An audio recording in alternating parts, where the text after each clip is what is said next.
ജീവനാണ് ജലം, ജലാഘോഷമാണ് ജലദിനം. പക്ഷേ ചൂട് അതിൻ്റെ പാരമ്യത്തിലാണ്. കടവുകളും തോടുകളുമൊക്കെ വറ്റി വരണ്ടു. വേനലായാൽ ചാക്കപ്പാറയിലെ 100-ലേറെ കുടുംബങ്ങൾ വെള്ളം തലയ്ക്ക് ചുമക്കും.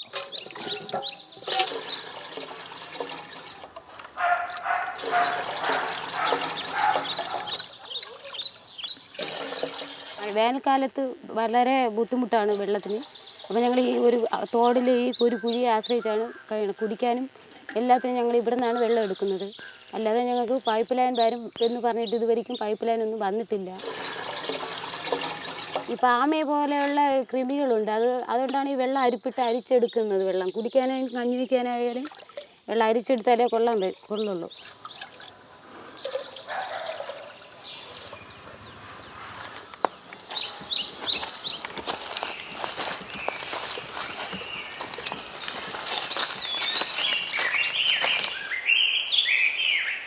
ഇപ്പം മഴക്കാലമാണെങ്കിൽ ഇപ്പോൾ നമ്മൾ നിൽക്കുന്നില്ലേ, എൻ്റെ ഒരു അരയോളം വെള്ളത്തിന് വെള്ളം ഒലിച്ചു പോകുന്നൊരു സ്ഥലമാണിത്. വേനൽക്കാലമാകുമ്പോൾ ഇതാണ് അവസ്ഥ.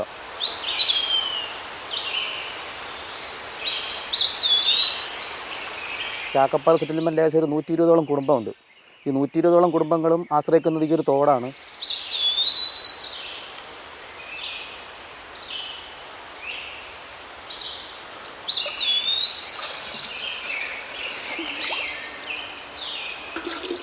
കഴിഞ്ഞ വർഷം നല്ല ബുദ്ധിമുട്ടായിരുന്നു. പക്ഷേ എൻ്റെ കുട്ടിക്കാലത്തൊക്കെ ഒത്തിരി വെള്ളമുള്ള തോടാണ് ഇപ്പോൾ ഈ വറ്റി വരണ്ട് കിടക്കുന്നത്. ഇപ്പം ഇവിടെ ചാക്കപ്പാറ 100 കുടുംബങ്ങളുണ്ട്. പക്ഷേ 50ഓളം കുടുംബങ്ങൾക്കും ഇപ്പം ബുദ്ധിമുട്ടാണ് വെള്ളത്തിന്.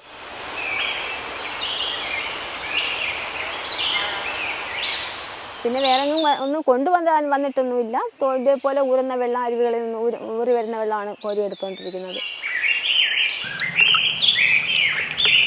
തോടുകളും കിണറുകളും ഒക്കെ വറ്റി. 2 കിണറിൽ വെള്ളമുണ്ട്, ഒരു പൊതു കിണറുണ്ട്. അപ്പം അതിലൊക്കെ വെള്ളം കുറവാണ്, ഒത്തിരി വെള്ളം കുറവാണ് എല്ലായിടത്തും.